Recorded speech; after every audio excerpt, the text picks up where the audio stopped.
Chennai Thiruvottiyur basin சாலையில் மழைநீர் வடியாததால் வாகன ஓட்டிகள் அவதியடைந்தனர். டிட்வா புயல் எதிரொலியாக கடந்த 4 நாட்களுக்கு மேலாக சென்னை மற்றும் புறநகர் பகுதிகளில் கனமழை பெய்து வந்த நிலையில் பெருவாரியான இடங்களில் மழைநீர் வடியாமல் தேங்கியிருக்கிறது. அதன்படி திருவொற்றியூர் பேசின் சாலையில் முழங்கால் அளவு தண்ணீர் தேங்கி நின்றுள்ளது. மழைநீர் வடியாததால் வாகனங்களை இயக்க முடியாமல் வாகன ஓட்டிகள் பெரும் அவதிக்குள்ளாகி வருகின்றனர். இதையடுத்து அதிகாரிகள் மழைநீரை அகற்றிய நடவடிக்கை எடுக்க வேண்டும் என வாகன ஓட்டிகள், பொதுமக்கள் கோரிக்கை விடுத்துள்ளனர்.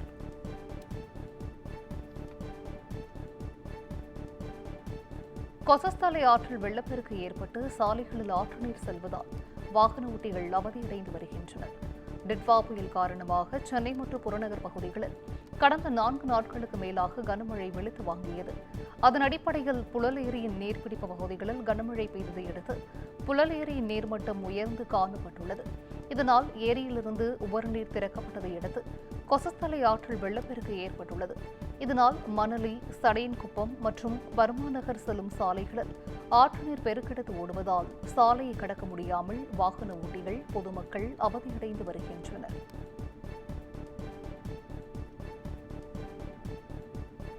சென்னை திருவொற்றியூர், அண்ணாநகர் பகுதிகளில் வீடுகளுக்குள் புகுந்த மழை நீரை தண்ணீர் இறைக்கும் ராட்சித மோட்டார்கள் மூலம் வெளியேற்றும் பணி நடைபெற்று வருகிறது. கடந்த சில தினங்களாக பெய்த தொடர் மழையால் திருவொற்றியூர், அண்ணாநகர் பகுதியில் மழைநீர் குளம் போல தேங்கியிருக்கிறது. வீடுகளுக்குள் மழைநீர் கலந்து சாக்கடை நீரும் புகுந்த நிலையில் குடியிருப்பு வாசிகள் பெரும் அவதிக்குள்ளாகினர். இந்நிலையில் வீடுகளுக்குள் தேங்கி நிற்கும் மழை நீரை 3 டிராக்டர்களில் பைப்புகளை பொருத்தி மோட்டார்கள் மூலம் வெளியேற்றும் பணியில் நகராட்சி ஊழியர்கள் ஈடுபட்டு வருகின்றனர்.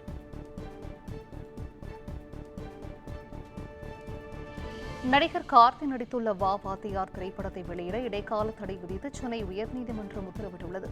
சென்னை உயர்நீதிமன்றத்தில் சொத்தாட்சியர் தரப்பில் தாக்கல் செய்த மனுவில் தொழிலதிபர் அர்ஜுன் லால் சுந்தர்தாஸ் என்பவர் திவாலானவர் என கடந்த 2014ஆம் ஆண்டு உயர்நீதிமன்றம் அறிவித்த நிலையில் அவரிடம் ஸ்டுடியோ கிரீன் பட தயாரிப்பு நிறுவனம் 10 கோடி 35 லட்சம் ரூபாய் கடன் பெற்றிருந்தது என்றும் அந்த தொகை வட்டியுடன் சேர்ந்து தற்போது 21 கோடியே 78 லட்சத்து 50,000 ரூபாயாக இருப்பதாக தெரிவிக்கப்பட்டுள்ளது.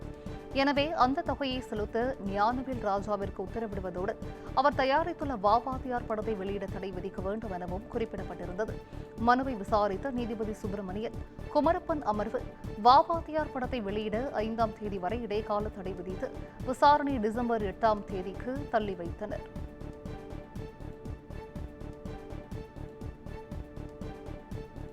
சென்னையில் ஆபரண தங்கத்தின் விலை சவரனுக்கு 320 ரூபாய் குறைந்திருக்கிறது.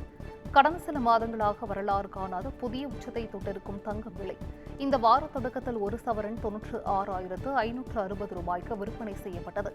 ஒரு சவரன் செவ்வாய்க்கிழமை 96,320 ரூபாய்க்கும் நேற்று ரூபாய் 96,480 ரூபாய்க்கும் விற்பனை செய்யப்பட்டது. இந்நிலையில் இன்று காலை ஆபரண தங்கத்தின் விலை ஒரு சவரனுக்கு 320 ரூபாய் குறைந்து 1 கிராம் 12,020 ரூபாய்க்கும் ஒரு சவரன் 96,160 ரூபாய்க்கும் விற்பனையாகிறது. இதேபோல் வெள்ளியின் விலை கிராமிற்கு 1 ரூபாய் குறைந்து 200 ரூபாய்க்கு விற்பனை செய்யப்படுகிறது. 1 கிலோ கட்டி வெள்ளி 2 லட்சம் ரூபாய்க்கும் விற்கப்படுகிறது. தஞ்சாவூர் மாவட்டம் திருவிடைமருதூர் அருகே சுடுகாட்டில் புதைக்கப்பட்ட சிறுமியின் உடல் மாயமான சம்பவம் அதிர்ச்சியை ஏற்படுத்தியிருக்கிறது. பந்தநல்லூர் அருகே அரசடி கிராமத்தைச் சேர்ந்த பள்ளி மாணவி தர்ஷிகா கடந்த 2 நாட்களுக்கு முன்பு உடல்நலக் குறைவால் மருத்துவமனையில் சேர்க்கப்பட்டு சிகிச்சை பலனின்றி பரிதாபமாக உயிரிழந்தார். இந்நிலையில் உறவினர்கள் சிறுமியின் உடலை புதன்கிழமை மாலை மண்ணியாற்று கரையில் உள்ள சுடுகாட்டில் புதைத்தனர். இன்று காலை சிறுமியின் உடலுக்கு சடங்குகள் செய்வதற்காக குடும்பத்தினர் மற்றும் உறவினர்கள் சுடுகாட்டிற்கு சென்று பார்த்தபோது சிறுமி புதைக்கப்பட்ட இடம் தோண்டப்பட்டு உடல் மாயமானது கண்டு அதிர்ச்சி அடைந்துள்ளனர். இதுகுறித்து தகவல் அறிந்து சம்பவ இடத்திற்கு விரைந்து சென்ற போலீசார் விசாரணை மேற்கொண்டு வருகின்றனர்.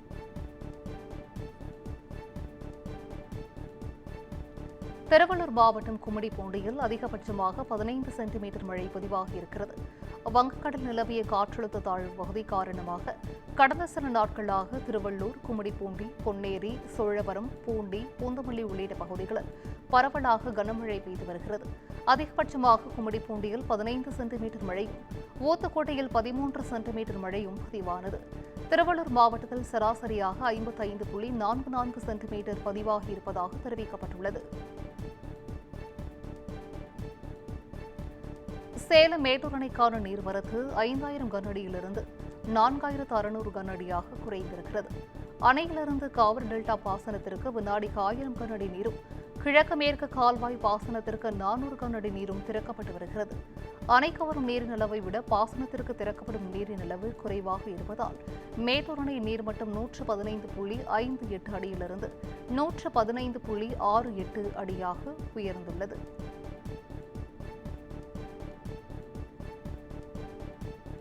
தென்காசியில் கொலை செய்யப்பட்ட வழக்கறிஞர் முத்துக்குமாரசாமியின் கொலையை கண்டித்து சங்கரன் கோவிலில் ஒருங்கிணைந்த நீதிமன்ற வளாகத்தின் முன் வழக்கறிஞர்கள் கண்டன ஆர்ப்பாட்டத்தில் ஈடுபட்டனர். அரசு வழக்கறிஞர் முத்துக்குமாரசாமி தனது அலுவலகத்தில் வைத்து படுகொலை செய்யப்பட்ட நிலையில் 24 மணி நேரத்திற்கு மேலாகியும் கொலையாளியை காவல்துறையினர் கைது செய்யவில்லை எனவும், கொலை செய்யப்பட்ட முத்துக்குமாரசாமியின் குடும்பத்திற்கு 1 கோடி ரூபாய் நிதியுதவி அல்லது குடும்பத்தில் ஒருவருக்கு அரசு வேலை வழங்க வேண்டும், நீதிமன்றங்களில் பணிபுரியும் வழக்கறிஞர்களின் பாதுகாப்பினை உறுதி செய்யும் வகையில் வழக்கறிஞர்கள் பாதுகாப்பு சட்டத்தினை மத்திய மாநில அரசுகள் விரைந்து கொண்டு வர வேண்டும் என ஆர்ப்பாட்டத்தில் ஈடுபட்ட வழக்கறிஞர்கள் வலியுறுத்தினர்.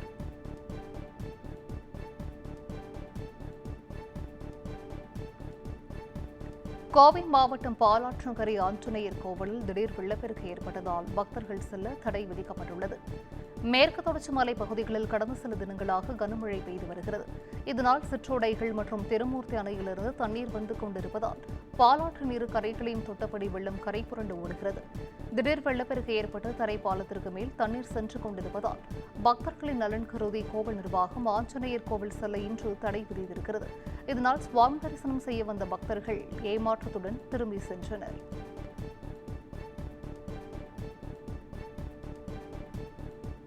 திருவள்ளூர் மாவட்ட பொன்னேரி அருகே ஆரணி ஆற்றில் ஏற்பட்ட வெள்ளப்பெருக்கில் தரைப்பாலம் அடித்துச் செல்லப்பட்டதால் பொதுமக்கள் அவதியடைந்தனர். வடகிழக்கு பருவமழை காரணமாக ஆந்திர மாநிலம் பிச்சாட்டூர் அணை நிரம்பியிருக்கிறது. தொடர்ந்து அணையிலிருந்து உபரிநீர் திறக்கப்பட்டதை அடுத்து ஆரணி ஆற்றில் வெள்ளப்பெருக்கு ஏற்பட்டது. இதனால் ஆண்டார்மணம் கிராமத்திலிருந்து பழவேற்காடு செல்லும் தரைப்பாலம் நடப்பாண்டில் 2வது முறையாக அடித்துச் செல்லப்பட்டது. போக்குவரத்து துண்டிக்கப்பட்டிருப்பதால் பள்ளி கல்லூரி செல்லும் மாணவர்களும் அலுவலகங்களுக்கு செல்வோரும் பாதிக்கப்பட்டனர். இதையடுத்து உயர்மட்ட பாலம் அமைத்து இப்பிரச்சினைக்கு நிரந்தர தீர்வு காண வேண்டும் என பொதுமக்கள் கோரிக்கை விடுத்துள்ளனர்.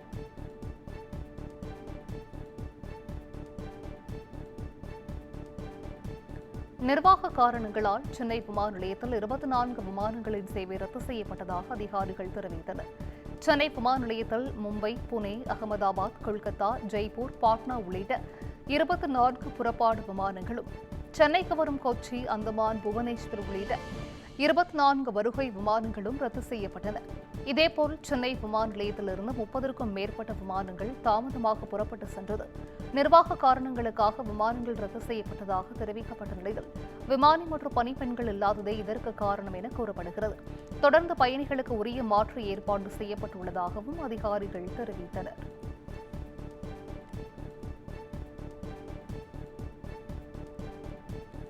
திருவண்ணாமலை அண்ணாமலையார் கோவிலில் தேமுதிக பொதுச் செயலாளர் பிரேமலதா விஜயகாந்த் சுவாமி தரிசனம் செய்தார்.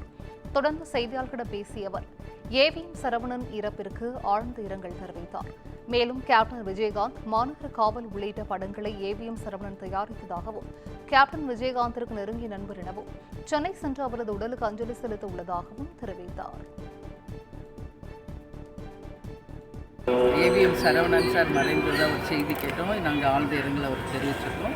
இப்போ நான் சென்னை போய் அவரை நேரடியாக சென்று அஞ்சலி செலுத்துகிறோம். கேப்டன் மிக சிறந்த நண்பர், மாநகர காவல், அது மட்டும் கிடையாது, சேதுபதி ஐபிஎஸ் போன்ற பல்வேறு திரைப்படங்களில் கேப்டன் ஏவிஎம் ப்ரொடக்ஷன்ஸில் ஆக்ட் பண்ணியிருக்காங்க.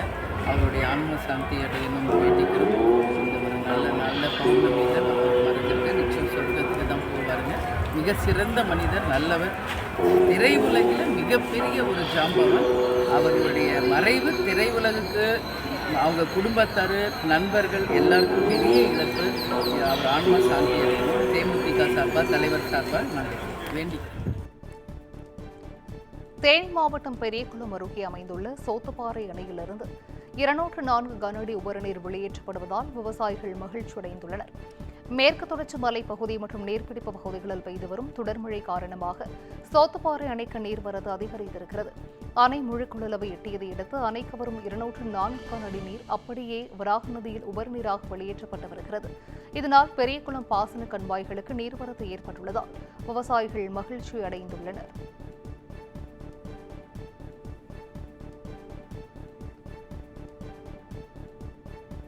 தமிழ்நாட்டில் 77 லட்சம் வாக்காளர்கள் நீக்கப்பட வாய்ப்பு இருப்பதாக தகவல் வெளியாகியிருக்கிறது. சென்னையில் மட்டும் 10,40,000 பேர் வரை நீக்கப்பட வாய்ப்பு உள்ளது. இறந்தவர்கள், இடமாறியவர்கள், தொடர்பு கொள்ள முடியாதவர்கள், இரட்டை வாக்கு கொண்டவர்கள் என்று 77,52,000 பேர் நீக்கப்பட வாய்ப்புகள் உள்ளது. 25,42,000 பேர் இறந்த காரணத்தால் பெயர்கள் நீக்கப்பட உள்ளன. 5,18,00,000 பேர் இதுவரை எஸ்ஐஆர் படிவங்களை பதிவேற்றியிருக்கின்றனர். இடமாறியவர்கள் 39,27,000 பேரும் 8,97,000 பேர் தொடர்பு கொள்ள முடியாதவர்கள் என்றும் அறிவிக்கப்பட்டுள்ளது. மற்ற காரணங்களுக்காக 3.32 லட்சம் பேர் நீக்கப்பட வாய்ப்புகள் உள்ளது.